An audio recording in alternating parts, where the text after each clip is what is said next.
43 ఏళ్ల ప్రస్థానంలో దేశంలో ఏ పార్టీ ఎదుర్కోలేని సంక్షోభాలను ఎదుర్కొన్నామన్నారు టీడీపీ జాతీయ అధ్యక్షుడు చంద్రబాబు నాయుడు. అయితే రాజకీయాల్లో విలువలు తెచ్చిన ఏకైక పార్టీగా టీడీపీ నిలిచిపోయిందని చెప్పుకొచ్చారు ఆయన. పార్టీ పనైపోయిందన్న వాళ్లకు గత ఎన్నికల ఫలితాలే సమాధానమిచ్చాయని తెలిపారు. కడప గడ్డపై తొలిసారిగా మహానాడు జరుగుతోంది. పసుపు పండుగ సంబరానికి సీఎం చంద్రబాబు హాజరై స్పీచ్ ఇచ్చారు. దేవుని కడపలో జరుగుతున్న మహానాడు చరిత్ర సృష్టించబోతోందని చంద్రబాబు ఈ సందర్భంగా వ్యాఖ్యానించారు. కడప మహానాడు దశ దిశ నిర్దేశిస్తుందని పేర్కొన్నారు.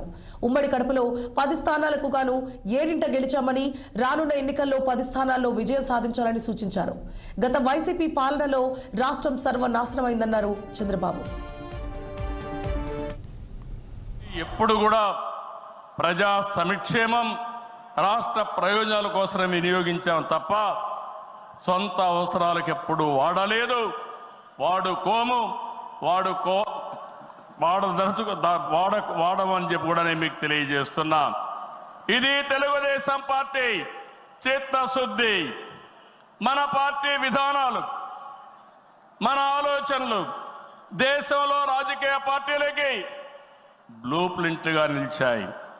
సామాజిక న్యాయం అనేది తెలుగుదేశం రాజకీయాల్లో తెచ్చిన అతి పెద్ద సామాజిక విప్లవం.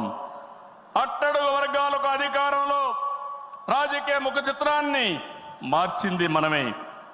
40 ఏళ్లకు ముందు బీసీలని రాజకీయ అధికారంలో భాగస్వాములు చేశాం.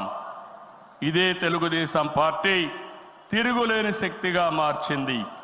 తర్వాత కాలంలో దేశంలో అన్ని రాజకీయ పార్టీలు బీసీలను గుర్తించే పరిస్థితికి వచ్చారు. సంస్థాగతంగా దేశంలోనే ఒక బలమైన పార్టీ మన పార్టీ. కడప